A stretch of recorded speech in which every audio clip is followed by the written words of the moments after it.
Hi, it's Robin from Holloway Friendly, back in sunny Gloucester again today. Last time, we discussed how to recognise jargon and how to start replacing it with everyday words. And today, we're going to look at how you can write in a more conversational and everyday way. A question for you. Now, have you ever noticed that the way that people speak and the way that people write can often just be completely different? It's like as soon as they sit down at a keyboard, someone's just flicked a switch. They might say something like this. Please find attached monthly sales volumes as requested. Regarding the previous query on margin, an answer cannot be provided at this time due to data integrity issue. This matter is, however, expected to be resolved in the coming week. It's passive, detached, corporate and old-fashioned. A bit dusty to say the least. Financial services firms often write in a formal, stuffy corporate style too. It can be hard work to read and frankly, pretty boring. Plus, harder for customers to take any of the information in. So basically, what we recommend for everyday language is just writing to your customer exactly how you'd speak to them. It is so much easier to read, it's way more engaging, and it's more like having a conversation between two people, so it just makes everything easier to digest. And on top of that, it makes it a lot easier to build a relationship with your reader, as instead of feeling like they're dealing with a corporate robot, they'll feel like they're dealing with a real person. We've got 4 tips to follow, but first of all, let's start with our biggest tip. Imagine you're having a coffee with a friend. Ryan, you work in our marketing department. Go away, it's got to be someone that doesn't work in insurance. So it could be anyone, your neighbour, your auntie, a friend, just someone that doesn't work in insurance. So think about what you want to communicate. How would you say it to them if you were just having a coffee with them and using everyday words? All you have to do is just write it down exactly how you would say it. The words, the punctuation, everything. The chances are it will be conversational, friendly, and easy to understand. It sounds easy, but not that many people actually do it. So here are our 4 tips that will help you go a long way towards mastering the art of conversational writing. Number 1, use active, not passive language. If you're chatting to a friend, you'll naturally use words like I, you, and we, which is active, not passive language. And that is because you're having a conversation between 2 people. So if I speak to you using active language, it will feel much more like I'm having a conversation with you.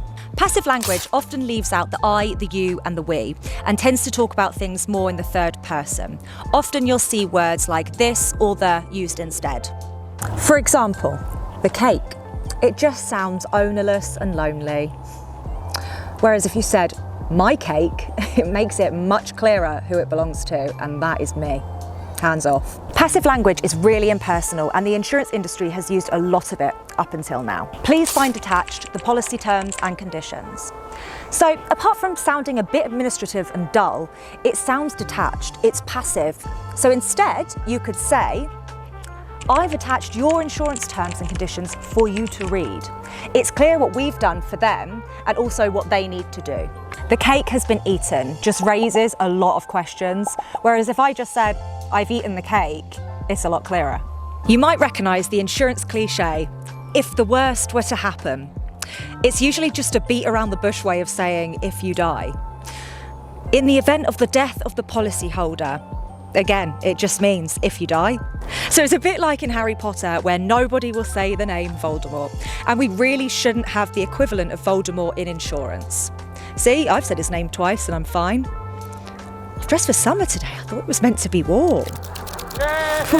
So, you get the picture. Let's get rid of passive language and start talking to the customer like you would in a normal conversation. Number 2, use apostrophes.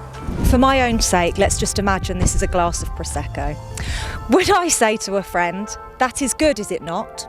Or would I just say, that's good, isn't it? We use apostrophes all the time in normal conversations, and they're a really, really neat way to write in a conversational way. For example, we've tried to make it easy to read and understand. That's how you'd say it in person, right? We'll pay you money each month if you're too unwell to work.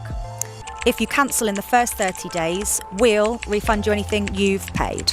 So, I've, I'd, you've, you'd, we'll, we've, and we'd. Not to mention won't, can't, haven't, and all the rest. Use them where you can and it will sound way more natural. Plus, it'll keep your word count down too. Number 3, use short sentences. In real life, we naturally use short sentences, partly because we need to breathe. So read those sentences back to yourself and then see where there's a natural pause for breath. So do use commas and full stops to break things up. Usually, longer sentences can be broken up into 2 or more parts. And remember, sentences normally shouldn't be any longer than 15 to 20 words. Again, imagine a real conversation because natural speech just tends to work that way anyway. Number 4, put yourself in their shoes. So it takes a bit of practice to be able to read your words with fresh eyes, just like the customer would read them.